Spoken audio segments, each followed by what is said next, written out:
यह सत्य घटना परमेश्वर कबीर जी द्वारा अपने भगत त्रिलोचन के साथ की गई लीला पर आधारित है। भक्त त्रिलोचन महाराष्ट्र के सोलापुर जिले के बरसी नगर के निवासी थे।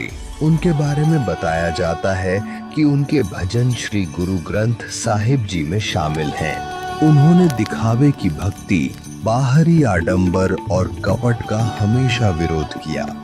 वे कहते थे कि भगवान को पाने के लिए हृदय की पवित्रता चाहिए। जब त्रिलोचन जी वृद्धावस्था की दहलीज पर आ गए तो उन्होंने अपने लिए एक सेवक रखा जो उनके सारे काम करता था।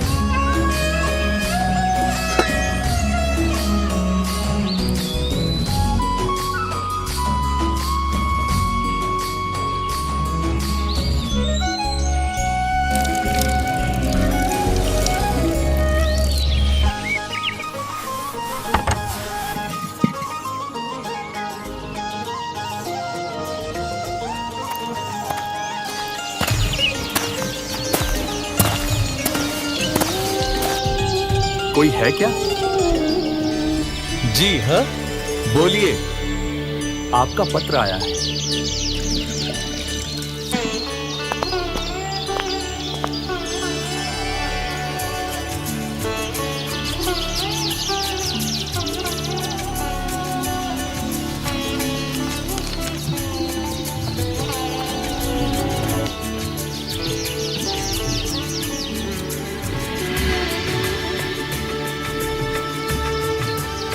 मालिक, मेरे गांव से पत्र आया है। मुझे घर जाना होगा, बहुत जरूरी काम है।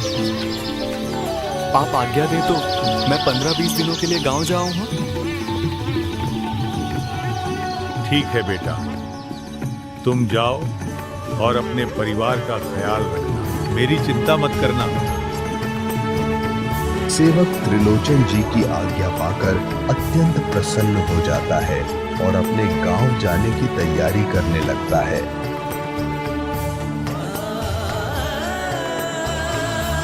मालिक, मैं जल्द ही वापस आऊंगा।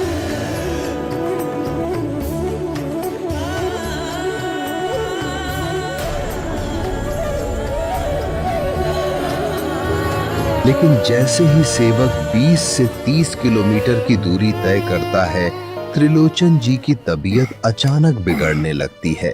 उन्हें दस्त होने लगती हैं और कमजोरी के कारण उनका शरीर इतना कमजोर होने लगता है कि उनसे ठीक से चला भी नहीं जाता।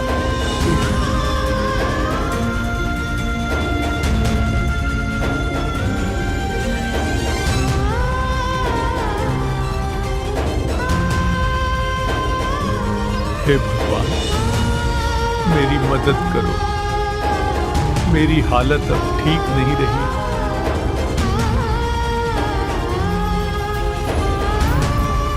जैसे ही त्रिलोचन जी की पुकार परमात्मा तक पहुंचती है, वैसे ही परमात्मा अपने प्रिय भक्त की सहायता के लिए सतलोक से पृथ्वी पर पधारते हैं।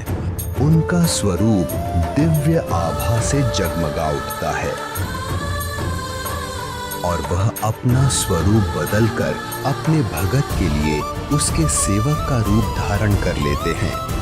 फिर वे धीरे धीरे शांत और मृदु गति से त्रिलोचन जी की कुटिया की ओर बढ़ते हैं और त्रिलोचन जी के घर पहुंच जाते हैं।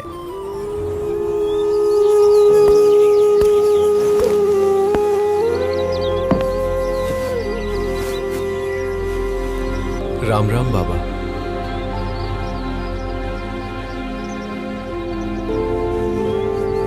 बेटा, आप तो अपने गांव गए थे, वापस कैसे आ गए? बाबा, मैं जा ही रहा था, लेकिन फिर मुझे लगा कि मुझे अभी नहीं जाना चाहिए। यदि अभी जाता तो बहुत देर हो जाती, इसलिए सोचा कि कल चला जाऊंगा। पर अब आपकी हालत बहुत खराब है। अब मैं तब तक कहीं नहीं जाऊंगा जब तक आप पूरी तरह ठीक नहीं हो जाते।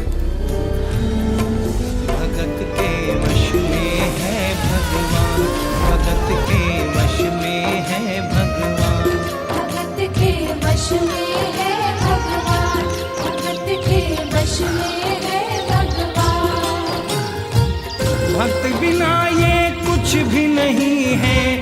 भक्त बिना ये कुछ भी नहीं है, भक्त है इसकी जान। भगत के वश में है भगवान, भगत के वश में है भगवान।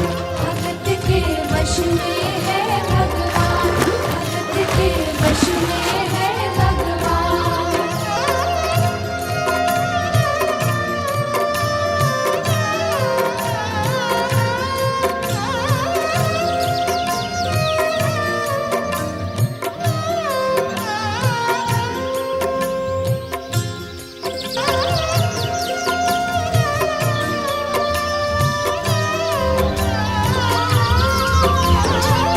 परमात्मा पूरे मन से भगत त्रिलोचन की सेवा करने लगते हैं। 1 महीने तक वे उनका मल मूत्र उठाते हैं, उन्हें स्नान कराते हैं, उनके लिए भोजन बनाते हैं और अपने हाथों से प्रेम पूर्वक उन्हें भोजन कराते हैं। धीरे धीरे 1 महीना निकलता है और जैसे ही सेवक वापस आता है, परमात्मा सतलोक लौट जाते हैं।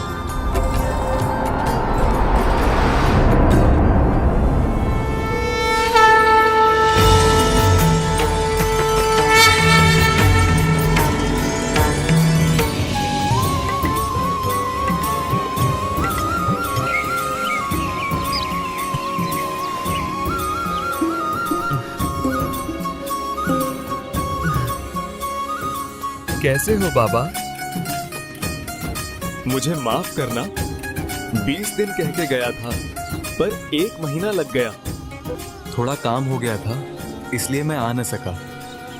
कृपया मुझे माफ कर दीजिए।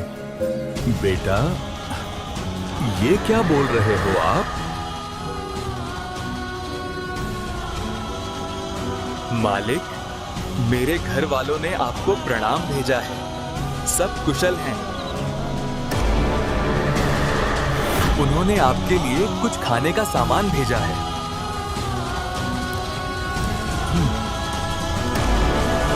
बेटा, तू क्या कह रहा है?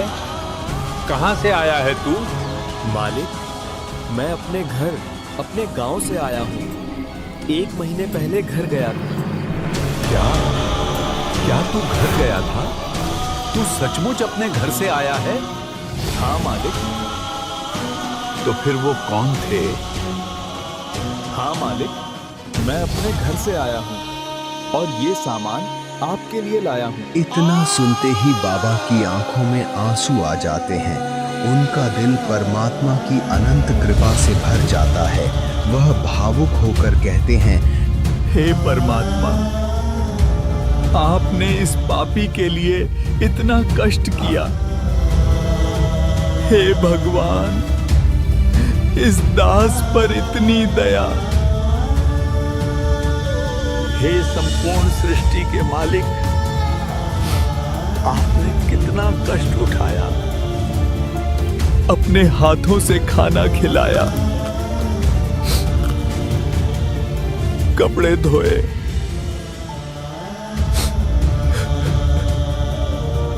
यहां तक कि आपने अपने दास का मल मूत्र तक उठाया। मैंने आपको बहुत दुखी किया। दाता, मुझे माफ कर देना, माफ कर देना, कर देना।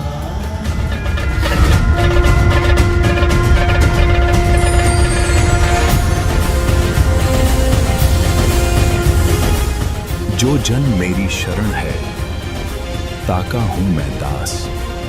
गेल गेल लाग्या फिरूं, जब तक धरती आकाश। ये अनमोल ज्ञान जगत गुरु तत्वदर्शी संत रामपाल जी महाराज जी के सत्संगों का अंश मात्र है। आप संत रामपाल जी महाराज जी के मंगल प्रवचन संत रामपाल जी महाराज एप्लीकेशन पर भी सुन सकते हैं तथा उनके द्वारा लिखी पुस्तकें भी डाउनलोड कर सकते हैं।